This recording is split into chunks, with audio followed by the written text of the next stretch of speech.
Today, we're embarking on an epic journey back in time to uncover the story of one of Earth's most breathtaking masterpieces, the Grand Canyon.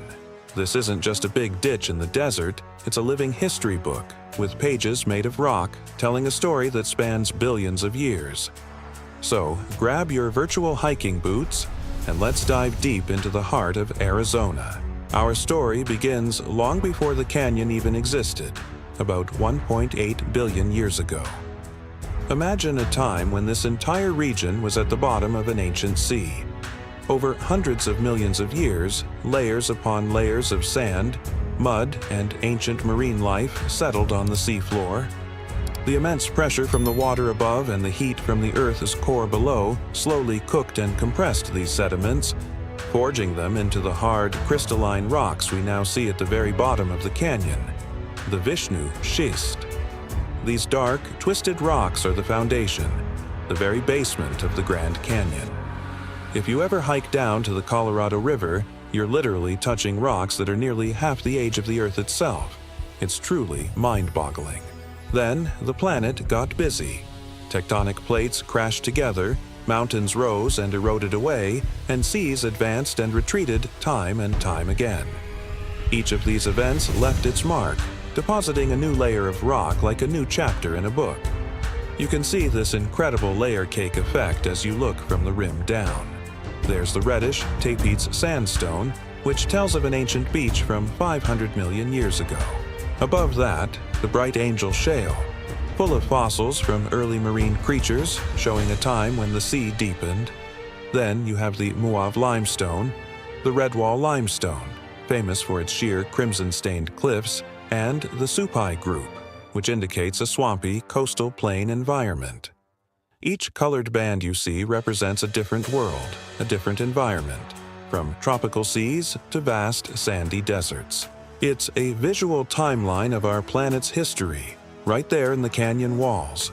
The youngest layer at the top, the Kaibab limestone, is around 270 million years old and is packed with fossils of sponges, corals, and sharks from a shallow, warm sea. But here's the million-dollar question. We have all these layers of rock, but where's the canyon? For a long time, the land was just a high, flat plateau. The real carving didn't begin until relatively recently, geologically speaking. The main artist behind this masterpiece is, of course, the mighty Colorado River. The birth of the Colorado River is a bit of a geological mystery, and scientists still debate the exact details. The most widely accepted theory is that about 5 to 6 million years ago, a river system began to take shape. At the same time, the entire Colorado Plateau started to uplift, rising thousands of feet into the air. This uplift was the crucial ingredient. Think about it. Water flows downhill, and the steeper the slope, the faster and more powerfully it flows. As the plateau rose, it gave the newly formed Colorado River an incredible amount of energy. The river became a relentless, powerful force of erosion. It wasn't just the water itself doing the work. The river acted like a giant conveyor belt, carrying sand, gravel, and massive boulders. These abrasive materials acted like sandpaper, grinding away at the rock layers day and night, century after century. The river cut down, down, down, while other forces of erosion like rain, wind, ice, and tributary streams worked to widen the canyon, carving out the intricate network of side canyons, mesas, and buttes that we see today.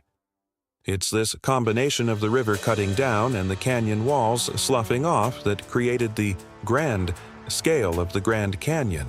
It's a perfect storm of geological processes, ancient rock formation, massive uplift, and the relentless power of water.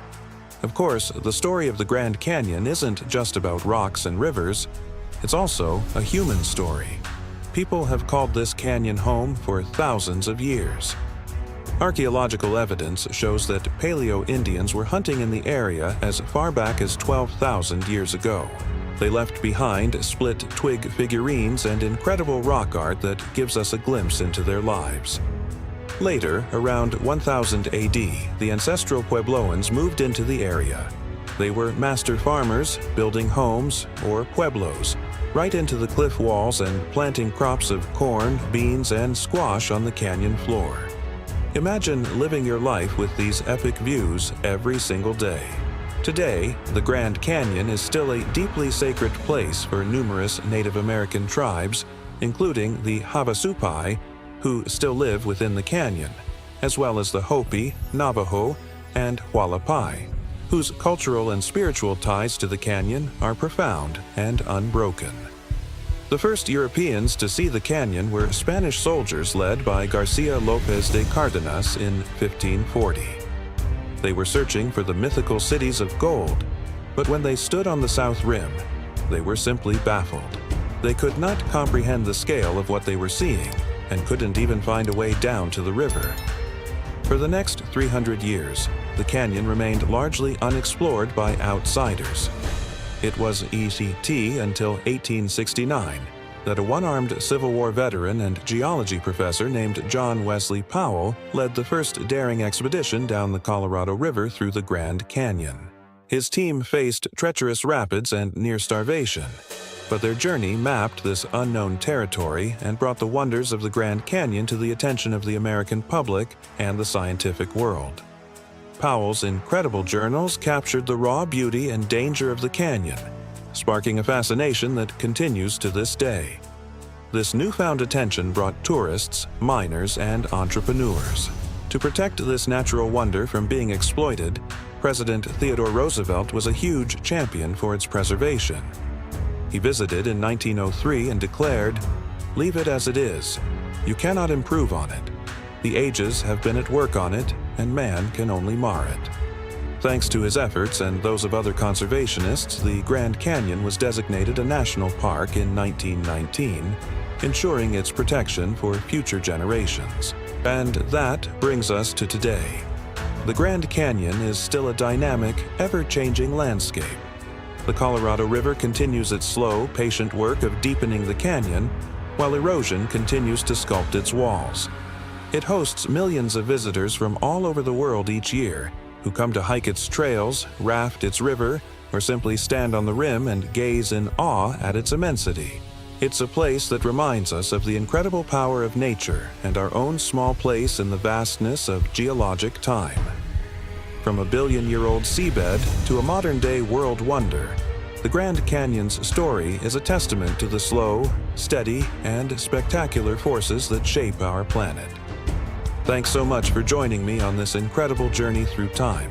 What's your favorite fact about the Grand Canyon? Let me know in the comments below. And if you enjoyed this video, don't forget to give it a thumbs up, subscribe to the channel, and hit that notification bell so you don't miss our next adventure. Until next time, stay curious.